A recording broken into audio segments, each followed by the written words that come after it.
Hello students. इस video में हम ये पढ़ेंगे कि अलजेब्रा एंड कोऑर्डिनेट ज्योमेट्री क्या होती है। अलजेब्रा एंड कोऑर्डिनेट ज्योमेट्री में आपके बहुत सारे टॉपिक्स होंगे, उसमें से हम फर्स्ट टॉपिक पढ़ेंगे सर्ट्स एंड इंडिसेस। ठीक है। नाउ इंडिसेस क्या होता है? बेसिकली जो इंडेक्स होता है उसी का प्लूरल फॉर्म जो होता है उसको हम इंडिसेस बोलते हैं। इंडिसेस का डिफिनेशन होता है द पावर और exponent which is raise to a number और अ वेरिएबल। इट मीन्स कि कोई भी वेरिएबल या फिर कोई कांस्टेंट वैल्यू को हम अगर इस फॉर्म में लिखते हैं तो हम ये कह सकते हैं कि जो 4 है वो हमारा इंडिसेस है 2 का। ठीक है। Now surds, a surds is an expression involving a root, especially a square root that can't be simplified to a whole number or a rational number। जो भी आपकी वैल्यूज़ अगर रूट फॉर्म में आती हैं तो उसी को हम बोलते हैं सर्ट्स। जैसे कि मैंने यहाँ पे एक एग्जांपल लिया है 3/10। इसका मतलब ये है कि ये हमारा सर्ट्स है ऑफ ऑर्डर 3 का। जो भी यहाँ पे ऑर्डर रहेगा, जो भी आपका यहाँ स्क्वायर रूट होगा, सपोज अगर यहाँ 4 होगा तो हम ये कहेंगे कि ये जो हमारा सर्ड है ऑफ ऑर्डर 4। नाउ इसके कुछ बेसिक नोटेशंस होते हैं जो कि हमें समझना पड़ता है, तभी हम सर्ट्स और इंडिसेस सॉल्व कर पाते हैं। अगर आपके पास कुछ इस टाइप का फंक्शन या वेरिएबल लिखा हुआ है 6⁻³ या फिर 10⁻3, जैसे यहाँ पे था 2⁻4, तो यहाँ पे हम क्या बोलते हैं कि जो भी आपका ये नीचे वाला पार्ट है इसको हम बोलते हैं बेस, और जो आपका ऊपर वाला पार्ट है इसको हम बोलते हैं पावर, एक्सपोनेंट या फिर इंडेक्स। ठीक है। इसका मतलब ये होता है कि जो आपका 6 है यानी कि जो बेस है उसको हम 3 टाइम्स मल्टीप्लाई करेंगे, उसको हम ऐसे लिखेंगे। ठीक है। अब हमारे इंडिसेस और सर्ट्स के कुछ लॉज होते हैं तो हम वो देखते हैं। यहाँ पे मैंने कुछ लॉज लिख दिए हैं, मैं इसको एक्सप्लेन कर देती हूँ कि ये लॉज हम अप्लाई कैसे करेंगे। फर्स्ट लॉ है आपका a⁻m multiplied by a⁻n which is equal to a⁻m plus n। ये अप्लाई कैसे करेंगे? अगर हमारे पास 2 एक्सपोनेंट्स हैं, इट मीन्स कि अगर उन दोनों का बेस, जैसे हमने बोला था कि इसको हम बेस कहते हैं, अगर आपके बेस इक्वल्स हैं, मतलब आपके जो बेस हैं वो इक्वल हैं, इट मीन्स जो इसका पावर होगा वो ऐड होके हम इसको इस तरह लिख देंगे। ठीक है। मतलब कि हमने इसको क्या किया, सिंप्लीफाई कर दिया। अगेन एक दूसरा रूल है कि a⁻m upon a⁻n, it means जो आपका ये नीचे वाला जो डिनोमिनेटर है वो आपका ऊपर शिफ्ट होगा और ये हो जाएगा a⁻m माइनस n। इसका मतलब ये है कि आपका अगर बेस सेम है तो आपको क्या करना है, पावर को माइनस कर देना है।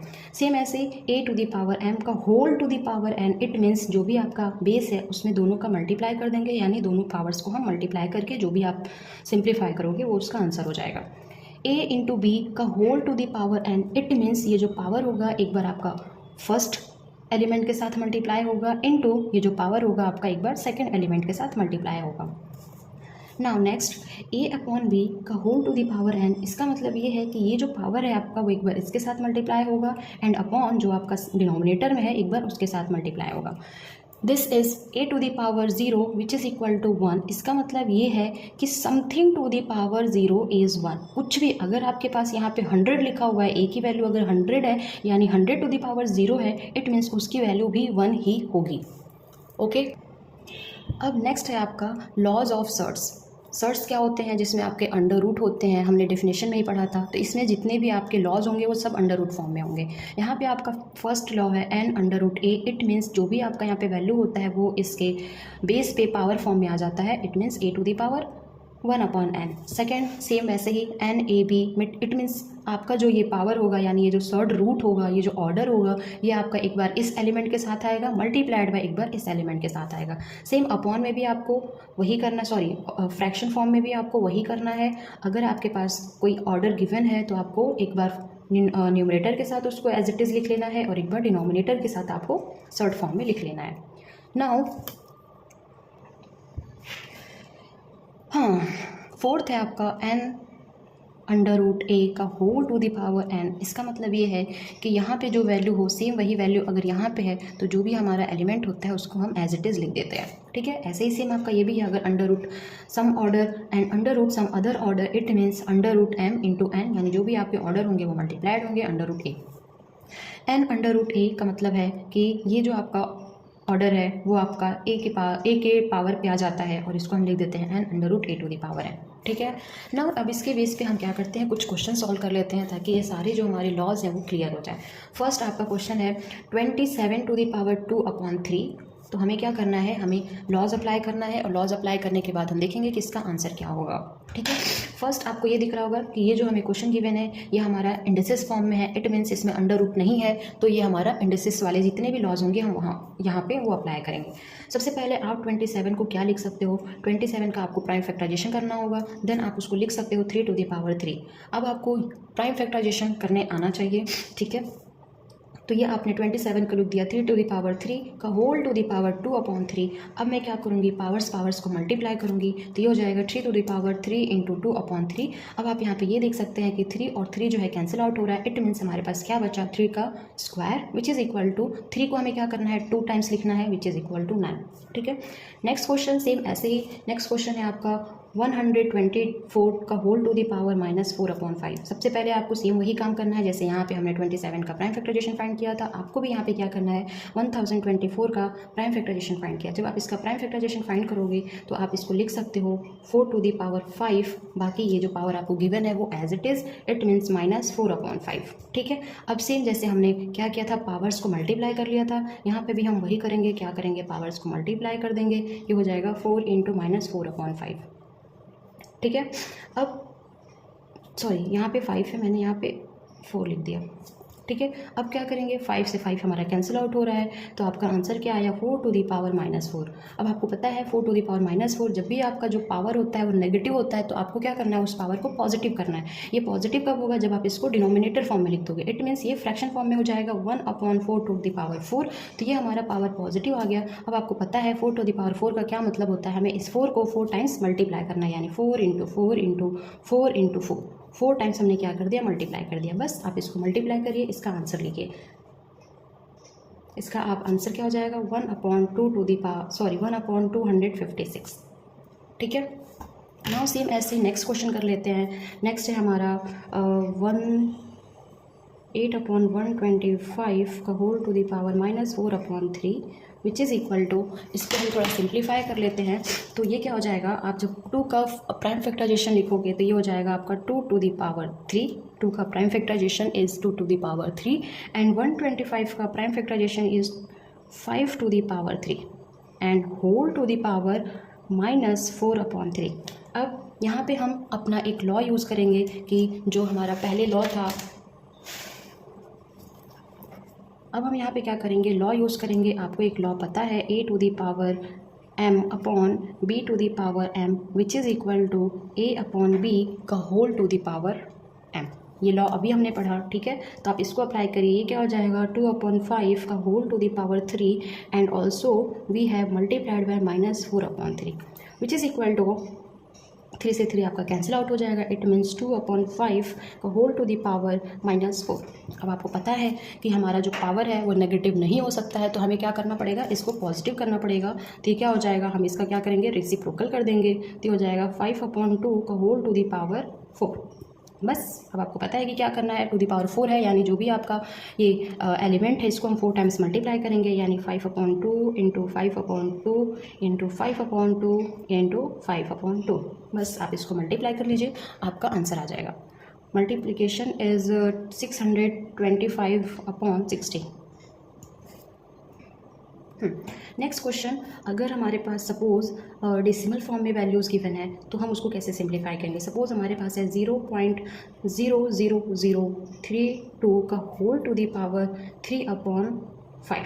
ठीक है, तो हम इसको कैसे सिंप्लीफाई करेंगे। सबसे पहले कि जो भी आपको डेसिमल में वैल्यूज़ गिवन है उसको हमें फ्रैक्शन फॉर्म में करना है। तो आपको पता है कि 0.003/2 का होल टू द पावर 3/5, इसको फ्रैक्शन में हम कैसे लिख सकते हैं। जो भी आपके डेसिमल में वैल्यू गिवन होती हैं उसको हम एज इट इज़ लिखते हैं न्यूमरेटर में, यानी 32। इसके आगे 000 है, मैं 00 लिखूँ, उसकी वैल्यू कुछ नहीं होती है, वो आपको पता है। ठीक है, डिनोमिनेटर में हम क्या करते हैं, इस डेसिमल की जगह हम 1 लिखते हैं और डेसिमल के बाद जितनी भी वैल्यूज़ यानी जितने भी आपके डिजिट्स होते हैं उतने हम जीरोस लिख देते हैं। यानी डेसिमल की जगह मैंने 1 लिखा और डेसिमल के बाद जितने भी डिजिट्स हैं उसकी जगह हमें 0 लिखना है, यानी 1 2 3 4 5, यानी 5 टाइम्स हमें 0 लिखना है। इसका फ्रैक्शन फॉर्म जो होता है वो ये होता है। ठीक है, ऐसे आप हर एक डेसिमल का फ्रैक्शन कन्वर्ट कर सकते हो पावर 3/5। अब आपके पास क्या है कि अब हमें क्या करना है, 32 को प्राइम फैक्टराइजेशन फाइंड करना है एंड दिस का भी हमें प्राइम फैक्टराइजेशन फाइंड करना है। तो 32 का प्राइम फैक्टराइजेशन जब आप फाइंड करोगे तो ये होगा 2/5 और इसका प्राइम फैक्टराइजेशन फाइंड करोगे तो ये होगा 10/5 का होल टू द पावर 3/5। ठीक है, अब आपने एक और जो हमने प्रीवियस लॉज अप्लाई किया था वही हमें यहाँ पे भी अप्लाई करना है। तो ये हो जाएगा 2/10 का whole to the power 5 multiplied by 3/5। ठीक, अब इसको हम क्या करेंगे, सिंप्लीफाई कर लेंगे। 5 से 5 हमारा कैंसिल आउट हो गया, तो ये हो जाएगा आपका 2/10 होल टू द पावर 3। अब आपको पता है कि 2 जो है वो 10 को डिवाइड करता है, तो हम और सिंप्लीफाई कर सकते हैं। 2 1 2, 2 5 10, यानी 1/5 का होल टू द पावर 3। अब इट मीन्स जो भी आपका ये एलिमेंट गिवन है उसको हमें क्या करना है, 3 टाइम्स मल्टीप्लाई करना है। It means 1/5 into 1/5 into 1/5। बस आप इसको मल्टीप्लाई कर लीजिए, वो आपका answer 1 into 1 into 1 is 1 and 5 into 5 into 5 is 125। This is our answer. Now friends, हमारे पास एक ऐसा क्वेश्चन है, if 2 to the power x 2 to the power x minus 1 plus 2 to the power x plus 1 which is equal to 1280, then find the value of x। हमें क्या करना है, इस x की वैल्यू फाइंड करना है। तो जब भी हम इस टाइप का क्वेश्चन फाइंड करते हैं उसमें हम क्या करते हैं कि पहले तो आप क्वेश्चन को एज इट इज़ नोट कर लीजिए। ठीक है, अब हमें क्या करना है, ये जो हमें फर्स्ट टर्म गिवन है इसको हम थोड़ा ब्रेक करते हैं। आपको पता है कि हम इसको ब्रेक कर सकते हैं 2 to the power x into 2 to the power -1 form में। यहाँ पे आप अगर लॉज अप्लाई करेंगे तो क्या होगा, बेस इक्वल है, पावर ऐड हो जाएगा, यानी हमें यही वैल्यू सेम मिल जाएगी। एंड प्लस इसको आप क्या लिख सकते हो, 2 to the power x into 2 to the power 1 which is equal to 1280, ये लिख सकते हैं। ठीक है, अब हमें क्या करना है, आपको दिख रहा होगा कि इन दोनों टर्म में हमारा 2 to the power x common है, तो आप उसको कॉमन ले लीजिए। मैंने कॉमन ले लिया 2 टू द पावर x। आपका यहाँ क्या बचा, 2 to the power -1 and plus 2 to the power 1 which is equal to 1280।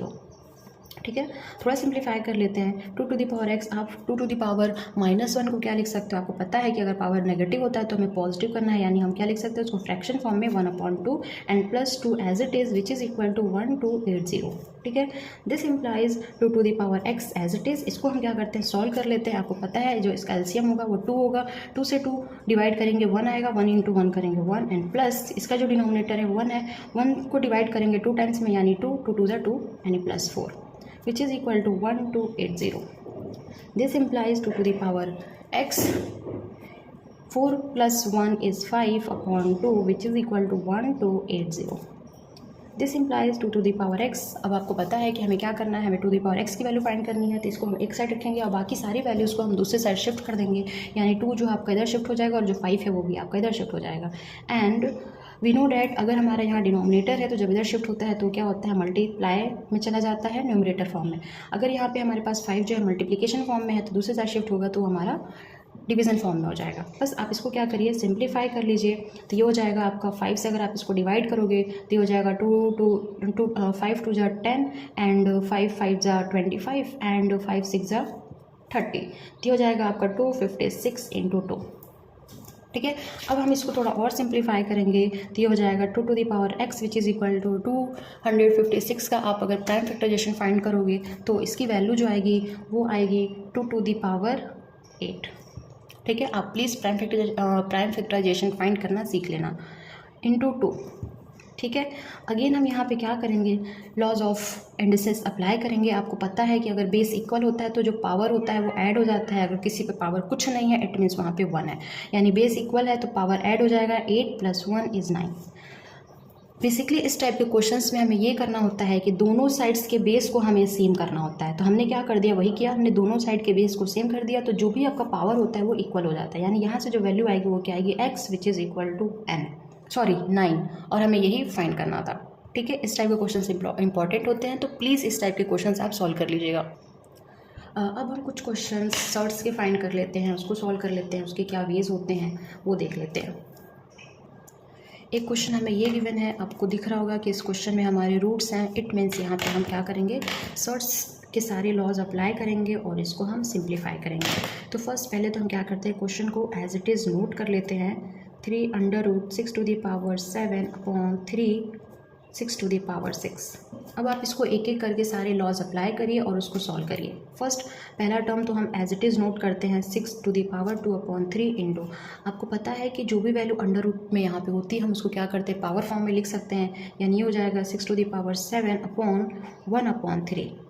ठीक है, नाउ नेक्स्ट आप लिख सकते हो 6 to the power 6 whole to the power 1/3। इसको थोड़ा सिंप्लीफाई करते हैं, ये हो जाएगा आपका 6 टू दी पावर 2/3 इंटू, आपको पता है कि हम इन दोनों पावर्स को मल्टीप्लाई कर सकते हैं, यानी ये हो जाएगा 7/3 अपॉन 6 टू दी पावर 6/3। थोड़ा और सिंप्लीफाई करते हैं, हो जाएगा 6 to the power 2/3 into 6 to the power 7/3 upon, ये क्या है 3 से हम इसको डिवाइड कर सकते हैं, तो आपके पास होगा 6 टू दी पावर 3 2 6 यानी 2। ठीक है, अब हम यहाँ पे एक रूल अप्लाई करेंगे। ये हमारा शॉर्ट्स में गिवन था, बट हमने इसको सॉल्व करके इंडिसेस फॉर्म में कर लिया है। अब हम यहाँ पे इंडिसेस का रूल अप्लाई करेंगे, यानी बेस इक्वल है तो जो पावर होगा वो क्या हो जाएगा, ऐड हो जाएगा, यानी 6 to the power 2/3 plus 7/3 upon 6 square. ठीक है, 6 टू दी पावर आपको पता है डिनोमिनेटर अगर सेम होता है तो हम क्या करते हैं, न्यूमरेटर को एज इट इज़ ऐड कर देते हैं, यानी 2 + 7 = 9/3/6 स्क्वायर। ठीक है, 3 से हमारा जो 9 होता है वो डिवाइड होता है, यानी 6 टू दी पावर 3 3 × 9 यानी 3/6 स्क्वायर। अगेन यहाँ पे हम क्या करेंगे, इंडिसेस का रूल अप्लाई करेंगे। बेस इक्वल है तो जो पावर होगा वो क्या हो जाएगा, माइनस हो जाएगा, क्योंकि ये डिवीजन फॉर्म है, यानी 6 to the power 3 - 2 which is equal to 6 to the power 1 which is equal to 6।